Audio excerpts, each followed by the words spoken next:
So yeah, Wrexham, like for a small town, it's got loads of like really interesting, like eclectic architecture. You've got bits of everything. It's got a really nice skyline. But it's a big day today though, isn't it? Because obviously it's the last day of the police station being up. When I first started painting, especially like around Wrexham, I tend to used to do from like photos, but I found it got a bit 2D and I kind of almost tried to stick to the photograph too much, and I found you lost a bit of your style and you lost a bit of the 3D depth. My artistic style is it's a bit trippy. Big influences, Van Gogh, obviously. For me, it's all about having a kind of consistent cartoon, but hyper detailed kind of feel to the painting, which for someone to look at it and go, oh, that's Mikey Jones, not, oh, that's like, is that photo or painting? I want them to know it's what I do. Got it as Wrexham Skyline, signed one, bought from lot 11. Cool. Great picture.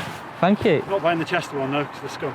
I was asked to produce a drawing where look at like the key buildings in Wrexham, and for me, I took this idea and then went away and thought, yeah, what are the key buildings in Wrexham? You got the obvious ones. With this one, yeah, I'd always come and paint it on site now, because as part of the fun, it's like to just be there and have the onlookers come by and talk to you about it and have a bit of input, like, oh no, that's not right. It's quite fun, and yeah, it's a really interesting building to draw, very intricate. Unlike a lot of architecture in Wrexham, it's got that kind of Gothic theme to it. Another part of Wrexham which you can really relate to, I've been past a few stadiums, you don't really get these kind of self-standing lights, such a height to them as well. They are really a part of Wrexham, especially when they're on at night.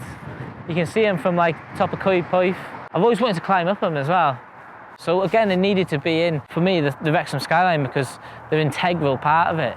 Pretty quiet today. When I think of architecture in Wrexham, there's a few buildings here which had to be included. They're very important to Wrexham, like the Polish Embassy. It's a great boozer, and you know, when live entertainment comes back, it's a great place to go and see a little gig. Paul's lucky enough to have a butcher's right by, yeah. Oh yeah, but look at what this beautiful building you've got to have as a facade. I love this building, and I was just saying it included it in the skyline. And do you know anything about it? Like how old it is or anything? Yeah, 1848. It says on there. Oh, thanks. You go to school, Mike? You know? No, not much. No. Again, going back to the skyline, like thinking about buildings that typify what Wrexham is, this Boots Opticians is definitely one. For me, it's like the central point of Wrexham. All roads lead to Boots Opticians. I love these little streets as well. I wish there was more of them, like Bank Street. It's got a real nice feel to it, isn't it? Are you going to miss the police station? No. Then they're not going to build anything that big again, really, are they? But hey, at least we get another Lidl, hey? And that's what I like about walking around like the town, and going back to what I was saying earlier about painting on site. You don't get those kind of interactions with the public unless you're out here. And they really add weight they give you a bit of passion for why you paint stuff. But these next two buildings that are coming up, with St Giles, they've up in my top 3 buildings in Wrexham. And I know I'm probably the most passionate person about buildings in Wrexham, because most other people would be like, oh my God, there's not much here. But the water world coming up is, for me, like, it's a stunning piece of architecture. Yeah, I won't want to be here tomorrow at 8:30. How are they going to blow that up? I've got this image of like Hiroshima, but it's not really going to be like that, is it? I got you a little gift.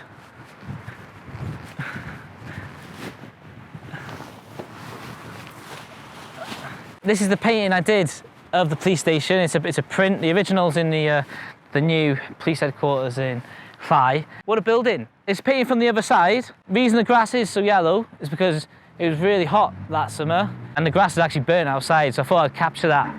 So it's always a memory of what specific year I kind of painted it. But yeah, it's a really interesting, clean piece of architecture for me. Obviously it's brutalist, but at the same time it's like a lollipop, isn't it? It's almost got a classical, like, Greek element to it with a kind of Doric columns. Sweet. You just leaving it there? Yeah, that's Wrexham, innit? It's fine. Safe. Hyperbolic paraboloid, I think, is the shape of it. Really think it's a bold piece of architecture. And it's like a maze inside as well, isn't it? Like trying to find your way to get to the swimming pool is like, I can't believe they made it so complicated. Went up on the roof once, that was quite fun. Doing roly-polies down the side. I think my phone's still up there as well. I do think the swim bath looks better from this side. The original glass facade and that alien as well that used to be in the top and the glass, like, it was definitely a thing. And I think there's even like a campaign on Facebook with about 60 signatures to get it back. I quite like just walking around as well, like taking it all in.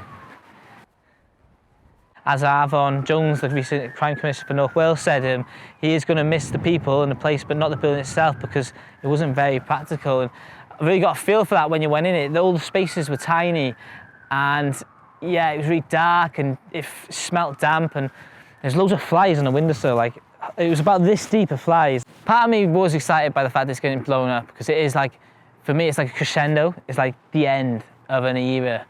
As a kid, I wasn't really proud to be from Wrexham. As we've got older, I realised that Wrexham's got a load of potential, isn't it? And yeah, it's good to be proud of your town, but you're also going to miss the historic part of the town that you kind of grew up with.